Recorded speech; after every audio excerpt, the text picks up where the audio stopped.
morning, I'm Leslie Sykes, and we have breaking news in Orange County. A brush fire burning right now. Scott Reif is overhead in Air 7 HD with more. Scott. Yeah, Leslie, this is frightening. Now, I'd say it's close to a couple hundred acres that it burns here, south of Silverado Canyon, but look right there. That's the 241. I want to give you the satellite view. We'll come out of that and come back to our live shot. What we're really concerned about is on Portola Parkway. You see those homes right there? They are all threatened by this fire right now, probably 25 to 30 mile an hour gusts. They're getting everything they can on it. The 241 is shut down. Looks like they may shut down the 133 as well. And Leslie Lopez, you know, these high winds are just fueling this fire and pushing it right towards all those homes.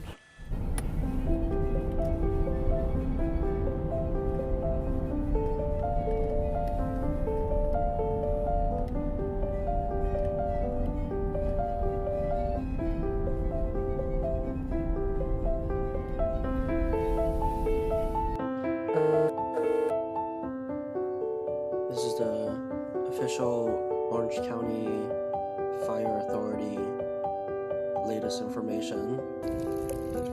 150 firefighting units. I think that's equivalent to 500 firefighters. Look at that. Man, Silverado fire. 20,000 homes evacuated in the Irvine area. It's over 2,000 acres. A whole bunch of schools mandatory closed.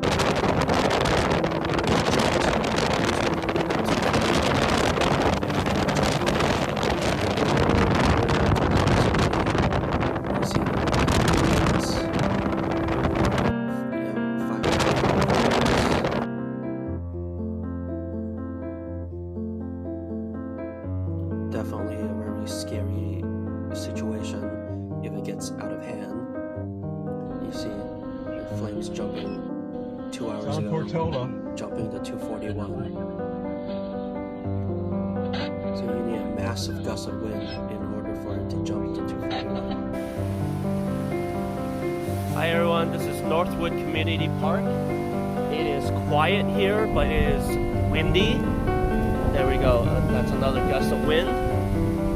So it's windy out here. There are lots of debris everywhere. I will swing around. I'll show you some of the debris that's been caused by the high winds here. You can see a lot of debris everywhere. I saw 2 trees that's fallen already, and it's being worked on by crews. The amazing crews out here in Irvine. It is smoky, and you see a little bit of ash falling from the Silverado fire that is not even 10 miles from here happening. 500 firefighters, from what I've seen, has been deployed, and I am just a couple blocks away from the evacuation zone. So it's relatively quiet here. There were quite a lot of traffic, but this is Northwood Community Park.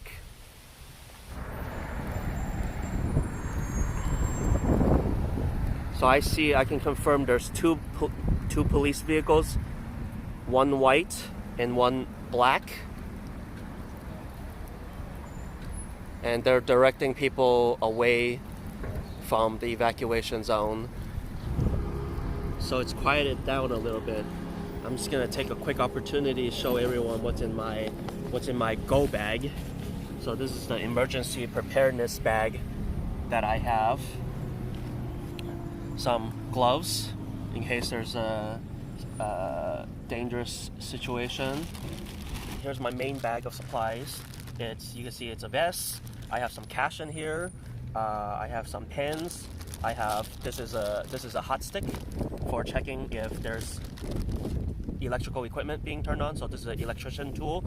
It's relatively inexpensive. I think it's like $12 or $15 at any Home Depot. Some markers, some pens, things that could be useful if I need to mark things. I have a safety vest. So yeah, I have a bag of just random equipment. I think I have some hand sanitizer, some face masks in here, just a random hodgepodge of things in this particular bag, along with my work glove. very important, obviously. Got to have some water. I have some writing material here. I have some tools. This is for turning off gas for any gas meter. It's a very easy, quick tool. Thank you, Irvine Police Department, for funding this. I have a hard hat. Hi everyone. I am finishing up my video here. I already showed you what was in my go bag already. This is my go bag number 1. I actually got a couple more things to show you guys in case you guys are interested. Here's a solar radio, with a hand crank. We haven't needed to try it yet, but it's always handy. And because here in Southern California right now we got the winds, we got the fire, we got the Santa Ana fires. Power can be cut at any moment. So we, just some candles, some basic candles with some lighters. I'm just here in my garage, just have random things here and there. But this is actually my second go bag, so let's dive into it, and hopefully I won't be too embarrassed. But this might be useful for anyone who's getting ready to prepare their emergency kit. I have a radio that's run on batteries, so I have batteries in here. I have first aid equipment. I have some food, enough for a couple days. I have just some tape. I have some herbal medicine in case of injuries. Some hydrogen peroxide in case of cuts and scrapes. I have some clothes in here. Let's see. Here's the batteries, aforementioned batteries. So I always keep some batteries in here.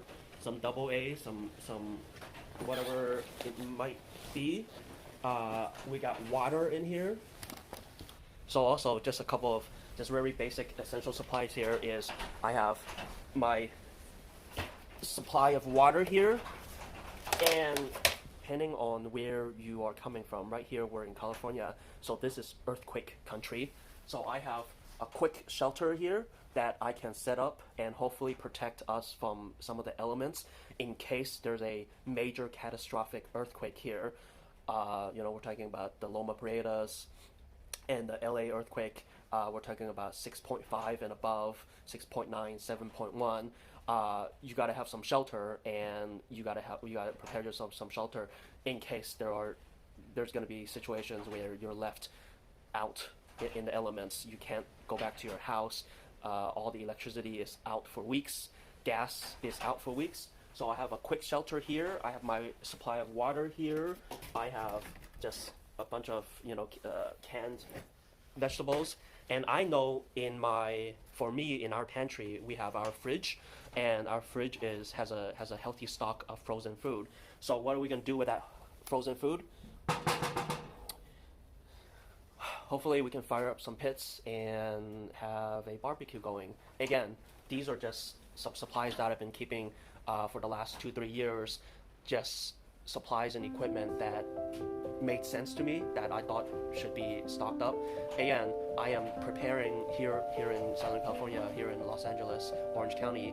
I am preparing for the major earthquake, ones where we will have to fend for ourselves for a couple of weeks.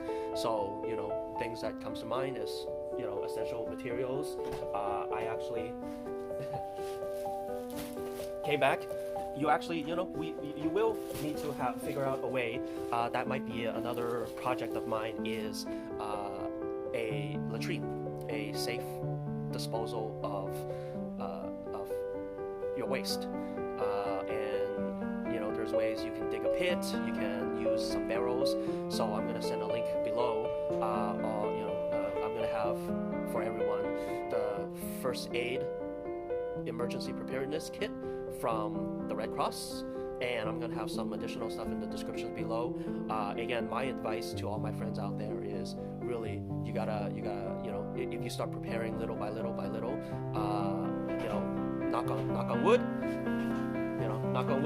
nothing bad happens. But you always want to be more prepared than underprepared. So the easiest way to be prepared is just get preparing now. So here are some of the list of things that you can just start preparing. You can start making a couple of Home Depot runs. You can start ordering some stuff from Amazon. Again, whatever fits your budget and whatever fits your situation. But just have a plan. Just always, every once in a while, maybe once a month, maybe once every 3-4 months, once a quarter, 4 times a year, just go through your head and say, oh, should I stock up on some candles? Should I stock up on some batteries? What essential equipments would be needed for me? Medicines that you might need to stock up on, just a little bit more medicine than you would need. Whatever your specific situation is. So I love to hear your comments, and most importantly, everyone, be safe.